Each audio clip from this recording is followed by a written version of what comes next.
Croeso unwaith eto I chi i'r myfyrdod hwn. Gobeithio eich bod chi yn cadw'n iach. Mae'n edrych yn eitha gyfyngus arno ni ar hyn o bryd unwaith eto. Yw pethau ddim yn datblygu fel y bydden ni gyd yn dymuno iddyn nhw ddatblygu. Ac felly fydd yna gyfyngiadau mwy yn digwydd ar ddiwedd y flwyddyn ac ar ddechrau'r flwyddyn newydd. Fydd yn cyfyngu tipyn ar ein rhyddid ni I gwrdd ac I ddod at ein gilydd unwaith yn rhagor.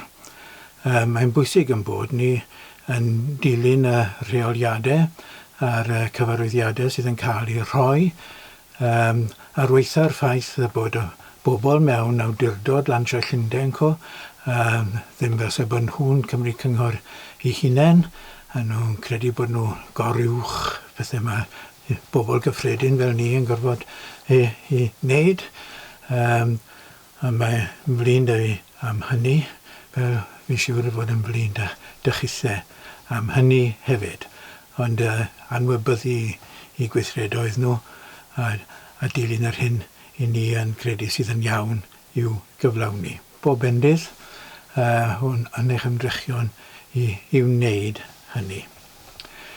Ni'n dal ar y thema o'r ail-ddyfodiad. Ac mae'n bwysig cofio amser ni'n trafod yr ail-ddyfodiad bod na wersi ar ein cyfer ni heddi yn yr hyn sydd yn cael I ddweud ac yn cael I drafod. Ond mae angen dehongli wrth gwrs. Fe sgrifennwyd yr hyn sydd yn yr Efengylau ac yn y llythyron 2000 o flynyddoedd yn ôl I bobl o ddiwylliant pur wahanol i'n diwylliant ni.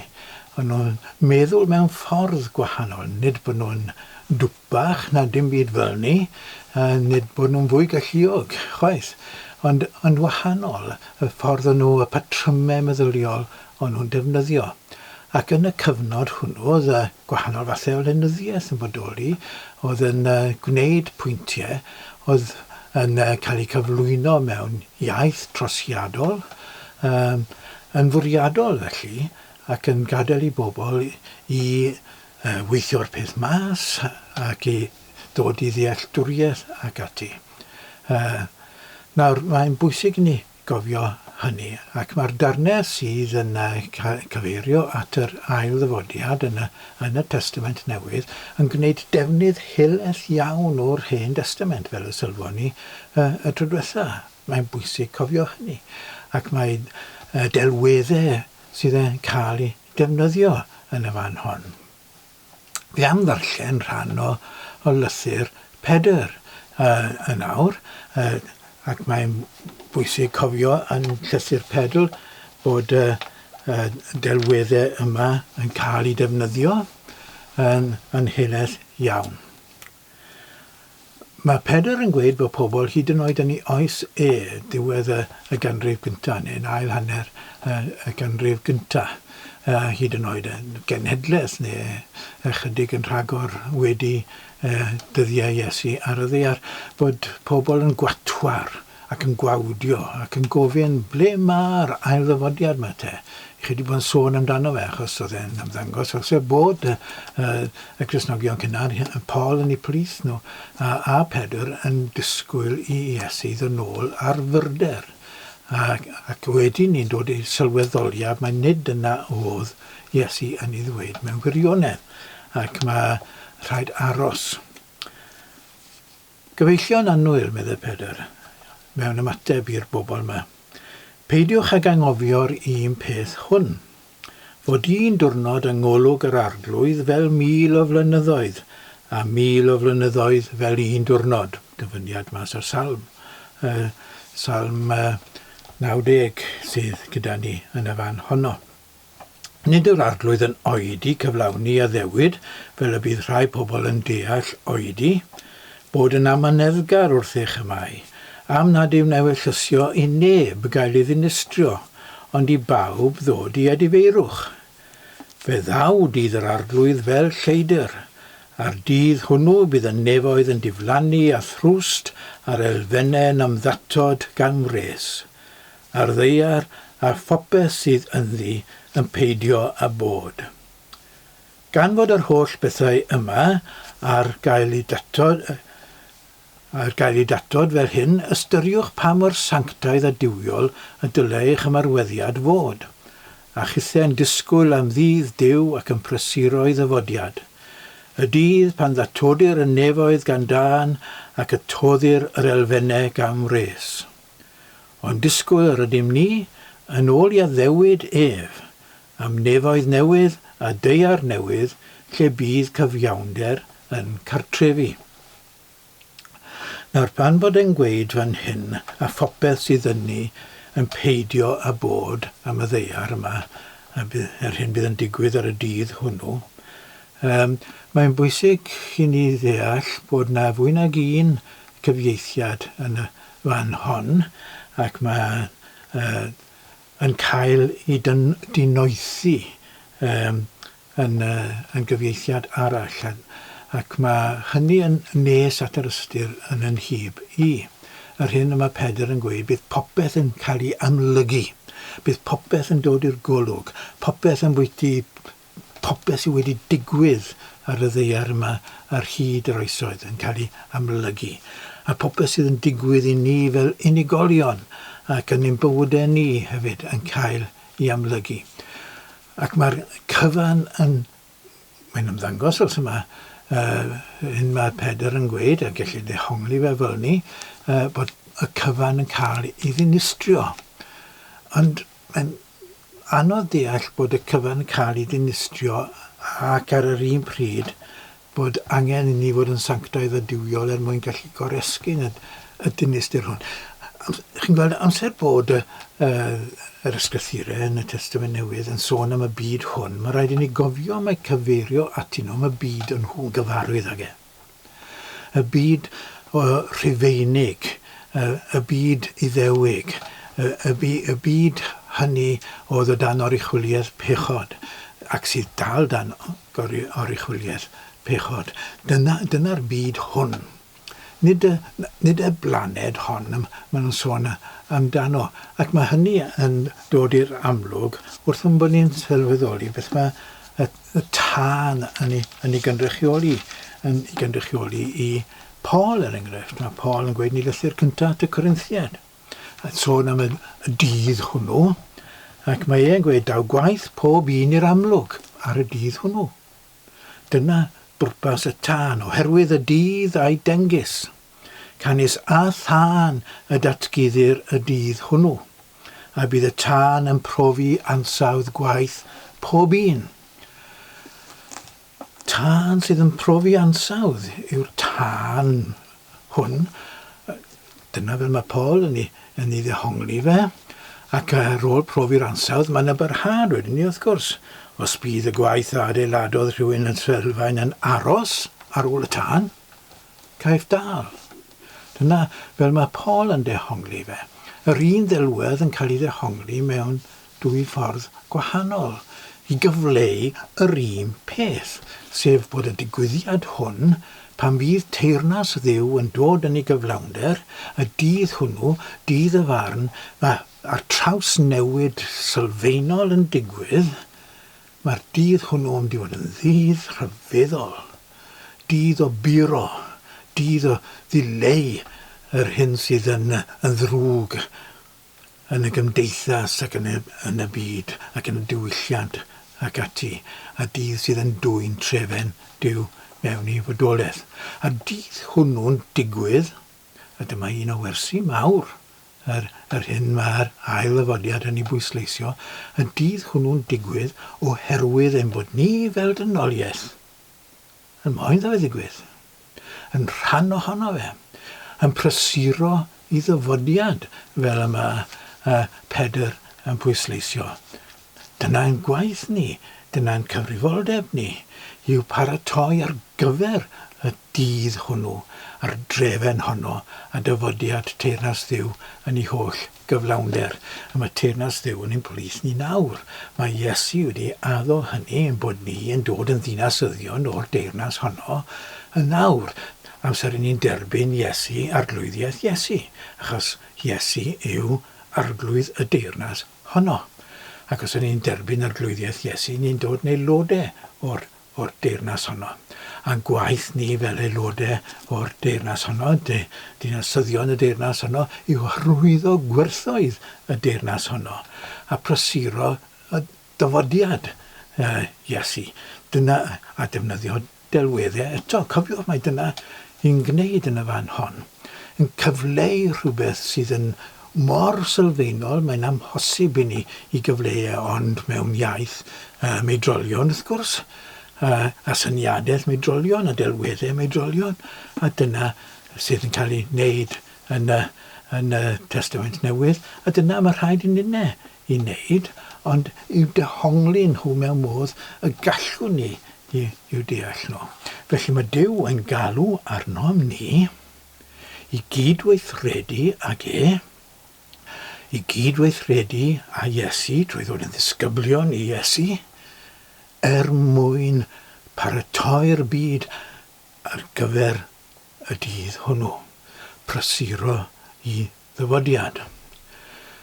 Prysuro yr ail-ddyfodiad a defnyddio'r delweddau hyn i ni'n trial i esbonio nhw yn nawr.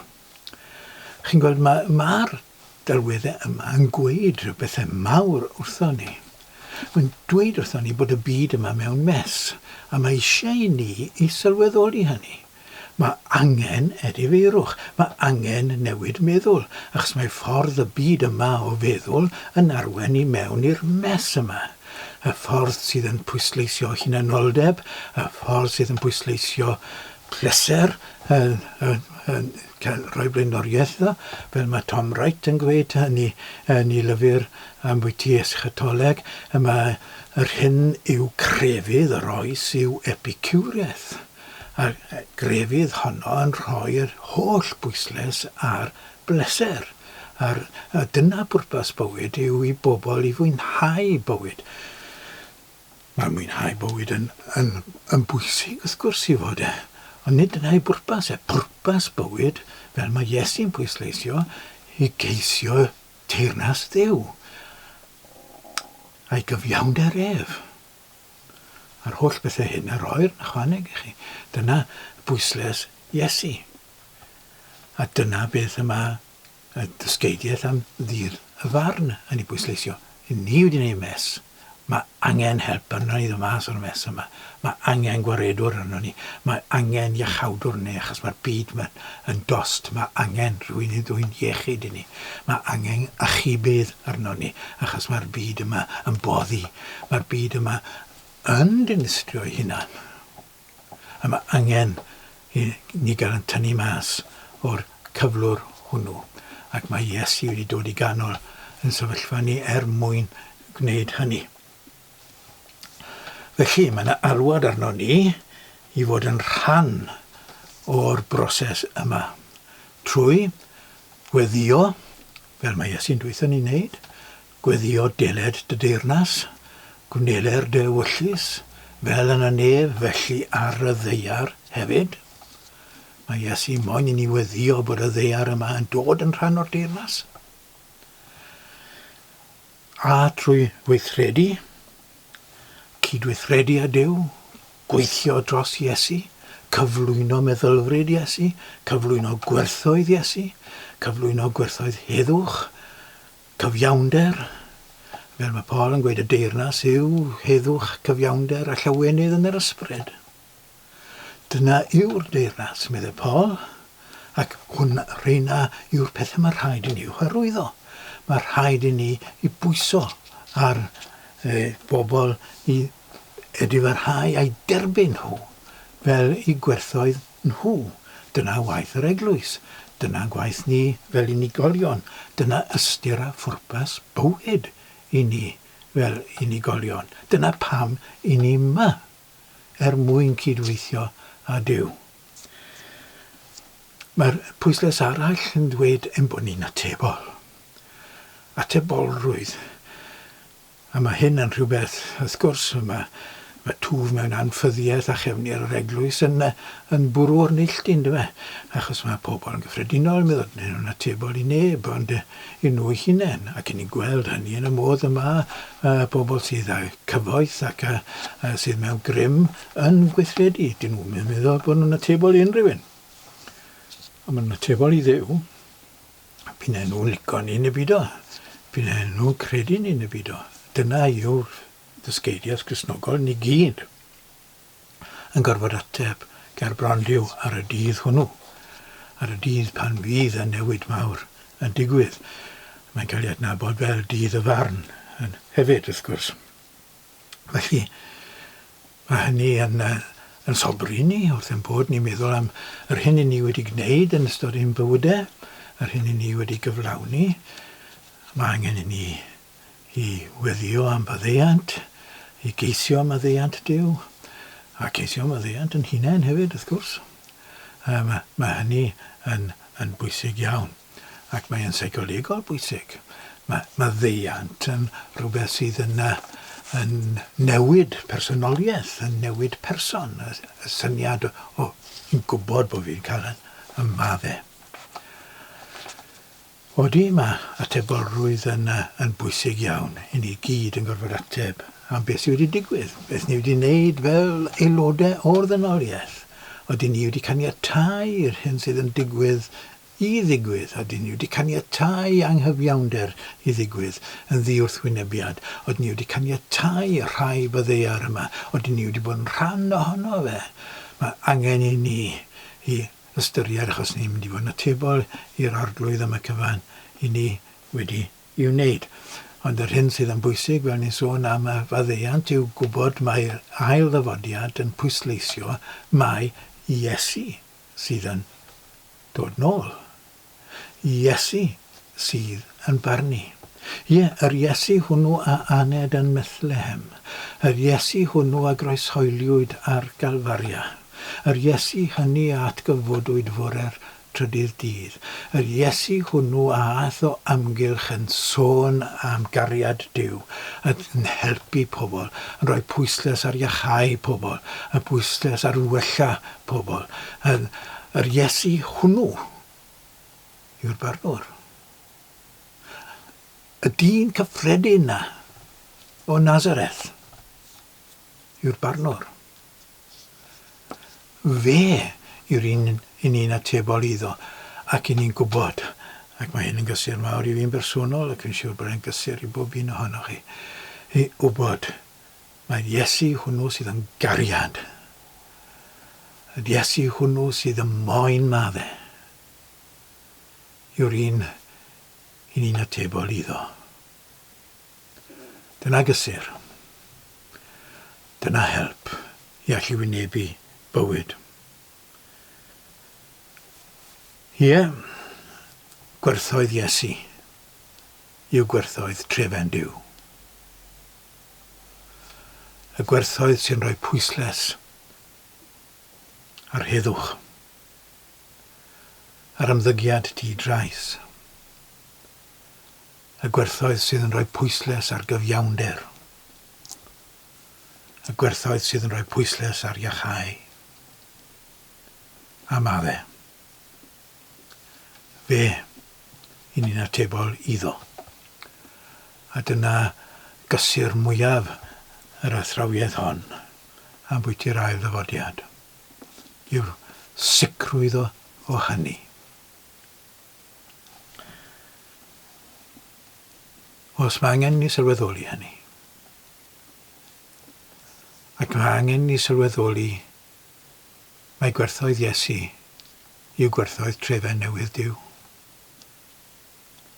A mae angen i ni edifarhau a rhoi heibio y gwerthoedd poblogaidd ein diwylliant ni a chanolbwyntio ar werthoedd Iesu. Diolch i Dduw am y datguddiad ohono yn Iesu. Diolch i Dduw am ei ddyfodiad yn Iesu ar ddydd Nadolig. Diolch i Dduw am yr Efengyl. Amen.